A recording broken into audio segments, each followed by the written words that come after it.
Bienvenidos a Vistazo a lo Desconocido. ¿Estás listo para las historias que hoy tengo preparado para ti? Adéntrate y da un vistazo a lo desconocido. Comencemos. ¿Qué es lo que hacen las cuevas para que sintamos ese vacío en el estómago? ¿Será la oscuridad, las estrechas paredes o la facilidad con la que uno podría perderse allí para siempre? Hoy revisaremos tres historias que reflejan las razones por las cuales muchos consideran que las cuevas son aterradoras. Como siempre, se recomienda discreción al espectador.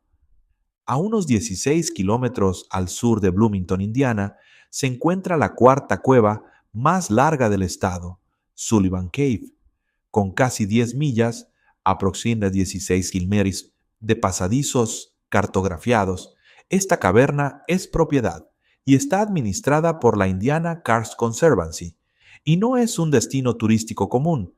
Para explorarla, los grupos deben solicitar un permiso y es muy recomendable que los participantes tengan experiencia avanzada, dado su alto nivel de dificultad.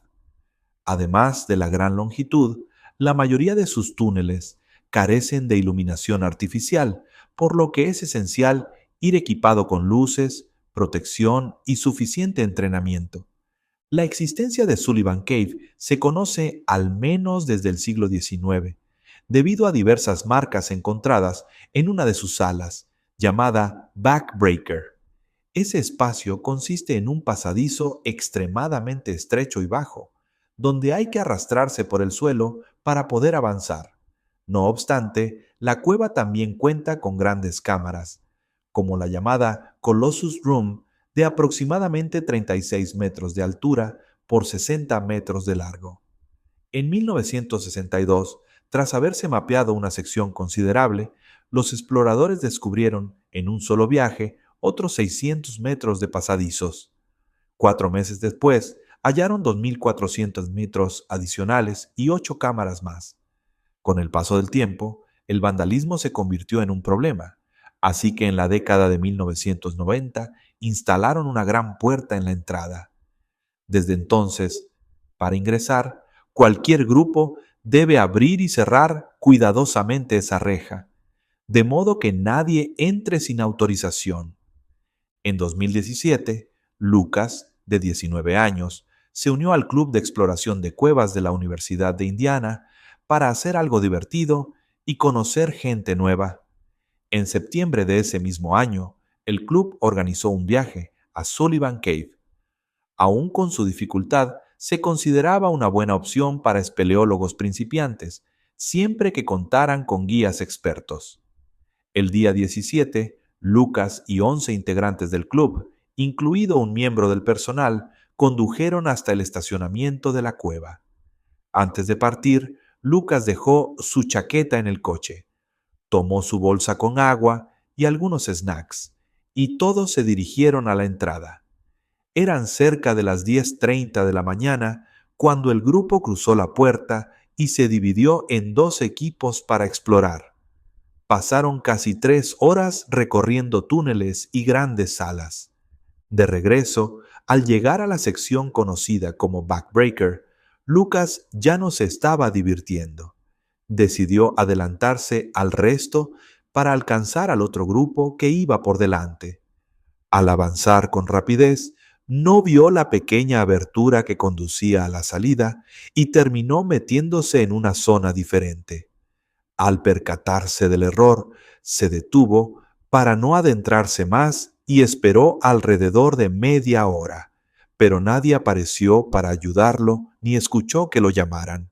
Desesperado, rastreó las flechas de aire que suelen señalar la dirección de salida y finalmente vio la luz al fondo de un pasadizo.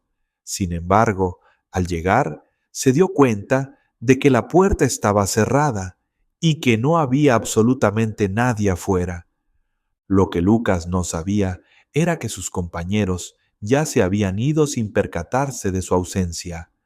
A eso de las 3 de la tarde, él aún no estaba demasiado preocupado. Supuso que alguien notaría su falta y volvería a abrir la puerta. Revisó su mochila. Solo llevaba 2 barras energéticas, 2 botellas de agua vacías y su teléfono celular que no tenía señal. Comenzó a gritar pidiendo ayuda por horas, hasta que anocheció y comprendió que el grupo no se había dado cuenta de que faltaba. Aterrorizado, se internó un poco más en la cueva para evitar los murciélagos que salían por la noche, y se preparó para pasar la noche en el frío y la oscuridad. Al día siguiente, regresó a la entrada a la espera de ver a alguien, pero no tuvo éxito. Ya había consumido las barras energéticas y no había tenido agua desde la víspera. Entrado el segundo día, quedó sin batería en el teléfono. Sediento y hambriento, lamía la humedad de las paredes de la cueva, intentando no perder la cordura. Pasó su segunda noche en medio del frío, cada vez más débil. Al tercer día, llevaba más de 48 horas encerrado. Se sentía tan desfallecido que consideró comer grillos. Entró en un estado de resignación y cuando cayó la noche, se ovilló en silencio. Fue entonces cuando vio una luz acercándose. Era el líder del club, la misma persona que había cerrado la puerta sin saber que lo dejaba adentro. El hombre le hizo un chequeo rápido y vio que, pese a las duras condiciones de 60 horas de encierro, Lucas estaba lo suficientemente bien como para caminar. Le ofrecieron ir al hospital, pero él prefirió volver directamente a su habitación. Incluso se tomó el tiempo de recoger su basura, lo que indicaba que conservaba su lucidez. Después de investigar el incidente, se confirmó que todos creían que Lucas había salido con los demás, y la confusión se debió a que los miembros del club aún no se conocían bien entre sí. Nadie había reparado en su ausencia hasta que, casi 3 días después, se halló la chaqueta de Lucas en uno de los automóviles. De manera muy comprensiva, Lucas declaró sentirse mal por la persona que sin querer lo encerró, reconociendo que fue un accidente que pudo haber acabado de forma trágica. La segunda historia nos sitúa en Yorkshire Dales, un parque nacional en Inglaterra, hogar de las masivas cavernas de Mossdale, exploradas por primera vez en 1941 por el experto en espeleología Bob Leakey. Con más de 10 kilómetros de túneles y pasajes de piedra caliza, un viaje de ida y vuelta puede tomar entre 8 y 10 horas. Dentro de la comunidad espeleológica del Reino Unido, Mossdale tiene fama de ser extremadamente exigente, pues hay secciones angostas por las que solo se puede reptar, otras llenas de agua hasta el cuello y pasajes propensos a inundaciones repentinas. Por eso cuenta con la clasificación 5, la más alta en cuanto a dificultad en la escala británica de cuevas. Otro factor único es el río Mossdale Beck, que fluye hacia la boca de la caverna y luego desaparece en su interior. Trazando el curso con colorante, los científicos descubrieron que el agua resurge 4 kilómetros más lejos y unos 225 metros más abajo en altitud, pero todavía no se ha determinado la ruta exacta. Hallar la conexión perdida es uno de los grandes misterios de la espeleología local. El 24 de junio de 1967, un grupo de 10 personas ingresó a las cavernas de Mossdale con la esperanza de explorar nuevos túneles y hallar esa extensión legendaria. En torno a las 2 de la tarde, se dividieron en 2 equipos. Se sabía que había llovido en días previos, pero el nivel de agua en la cueva estaba bajo, algo favorable. El pronóstico indicaba probabilidades de tormenta para la noche, aunque no se consideró peligroso en ese momento. 2 de los exploradores, tras llegar a la Rock Chamber, salieron a la superficie antes de las 5 de la tarde y advirtieron algo de lluvia ligera, pero no les pareció amenazante. Luego se retiraron a descansar.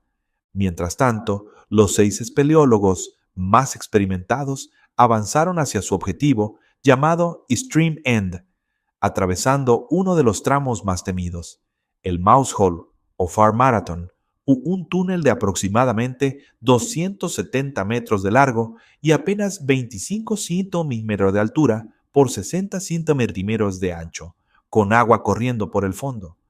A medida que se arrastraban, probablemente empezaron a percibir un retumbo lejano y notaron cómo el caudal aumentaba.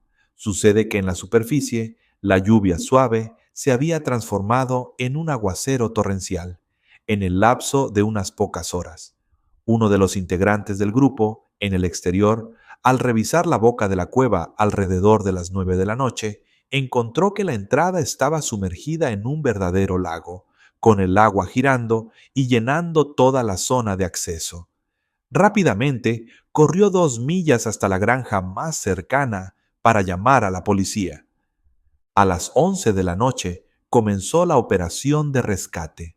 Las autoridades estaban acostumbradas a estos procedimientos, dada la abundancia de cuevas en la región, pero Mossdale era un caso único por su inmensa complejidad y el peligro que representaban las corrientes subterráneas. Se solicitó ayuda a una organización de rescate de cuevas más grande, y en cuestión de horas había cientos de voluntarios en el lugar. Para frenar el flujo de agua, cavaron una gran zanja de desvío, construyeron una presa e instalaron 19 bombas de bomberos para extraer el agua. Con mucho trabajo, el nivel comenzó a bajar. Sin embargo, la presa era muy inestable y debían repararla constantemente. Al amanecer del día siguiente, un equipo de búsqueda descendió a la cueva y comprobó que el paso estaba lleno de escombros arrastrados por la corriente. Continuaron hasta la Rogue Chamber y se asomaron por la cornisa para mirar en dirección a los túneles profundos. Por desgracia, los pasajes seguían inundados. Para ese momento, ya transcurrían 24 horas desde que los 6 exploradores habían entrado y 12 horas desde el inicio de la operación de rescate. Aunque no se sabe con exactitud cuándo fallecieron, se presume que todos perdieron la vida bastante antes de que los socorristas pudieran acercarse lo suficiente. A las 5:40 de la tarde del 25 de junio, hallaron los cuerpos de 5 de los espeleólogos en una sección anegada. Esa noche suspendieron la búsqueda del sexto miembro. Al día siguiente llovió de nuevo y complicó las labores, hasta que, finalmente, el 27 de junio, encontraron el cuerpo de John Ogden en una grieta del pasadizo. Las autoridades determinaron que era demasiado peligroso recuperar los cadáveres y sellaron esa parte de la cueva con los cuerpos adentro. 3 años después, amigos y familiares lograron trasladar los restos a una zona segura que bautizaron el Santuario. Este suceso en Mossdale se considera, todavía hoy, el peor desastre espeleológico en la historia del Reino Unido. Nuestra tercera historia tiene lugar en la provincia de Gauteng, en Sudáfrica, una región famosa por su producción minera y reconocida por albergar restos fósiles de algunos de los antepasados más antiguos de la humanidad. A finales del siglo XIX, se descubrieron en la zona huesos curiosos que, tras investigaciones, resultaron ser restos de homínidos primitivos, lo cual llevó a denominar ese territorio como la cuna de la humanidad. Con el tiempo, la enorme red de cuevas, muchas de ellas de piedra caliza con túneles en forma de laberinto, se convirtió en un importante destino turístico, ubicado a menos de una hora de Johannesburgo. Las Sterfontein Caves, en concreto, ofrecen visitas guiadas cada 30 minutos para mostrar formaciones geológicas, fauna local y un lago subterráneo. Sin embargo, esa belleza esconde un peligro considerable. El agua esculpe pasadizos intrincados a lo largo de la roca caliza, algunos completamente sumergidos y en total oscuridad. Fue en estos túneles donde ocurrió una tragedia en 1984, cuando 3 amigos, Peter, el menos experimentado, y otros 2 buzos, decidieron explorar la zona con un simple tanque de aire y linternas. A medida que buceaban por los pasadizos, Peter se separó de la línea de seguridad en repetidas ocasiones para inspeccionar cavidades laterales. La regla de oro en el buceo en cuevas es no soltar jamás la cuerda guía, porque en laberintos tan complejos es casi imposible orientarse sin ella. Las primeras 2 veces, sus amigos lo rescataron de inmediato, pero a la tercera ya no pudieron verlo. Temiendo perder la línea principal, se vieron obligados a salir a pedir ayuda. Peter, por su parte, trató de volver al pasadizo principal, sin éxito. El aire de su tanque descendía con rapidez. Justo antes de agotar el oxígeno, halló un bolsillo de aire que contenía una pequeña superficie arenosa donde pudo sentarse. Al menos no se ahogaría al instante, aunque estaba aislado en la negrura total. Supuso que sus compañeros notificarían a los rescatistas y decidió esperar. Sin embargo, las autoridades creían que se había ahogado. Desplegaron diversos equipos de búsqueda, buceando cientos de metros por pasadizos anegados en absoluta penumbra, sin imaginar que Peter podría estar vivo en una burbuja de aire. Pasaron horas, días y semanas mientras él agonizaba por falta de alimento. Solo contaba con el agua rezumante de la cueva, sin luz solar ni noción del tiempo.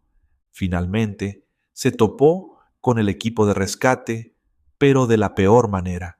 Cuando lo encontraron, era demasiado tarde. Había muerto de hambre, aproximadamente 3 semanas después de haberse perdido. A su lado, sobre la arena, estaba el mensaje final, un "los quiero", dedicado a su esposa y a su madre. Esto evidenciaba su conciencia en los últimos días. Los socorristas llevaban semanas cartografiando nuevos túneles sin éxito, y solo tras descubrir un nuevo acceso, se toparon con el cuerpo de Peter. Trágicamente, en más de una ocasión, estuvieron a menos de 30 metros de él, sin darse cuenta de su presencia. La cueva, la penumbra y los macizos de roca impidieron toda posibilidad de contacto. Ese suceso sigue siendo uno de los más recordados en Sterkfontein y, de hecho, la muerte de Peter es la única registrada en el lago subterráneo de estas cuevas. Su historia resalta los peligros del buceo en cavernas para quienes carecen de la pericia suficiente o subestiman la importancia de los protocolos de seguridad. En cualquier caso, muchas gracias por mirar este contenido y ojalá nos acompañes en el siguiente. No te vayas sin suscribirte al canal. De esa forma podrás enterarte de más relatos, exploraciones y sucesos que no te dejarán indiferente. Hasta la próxima.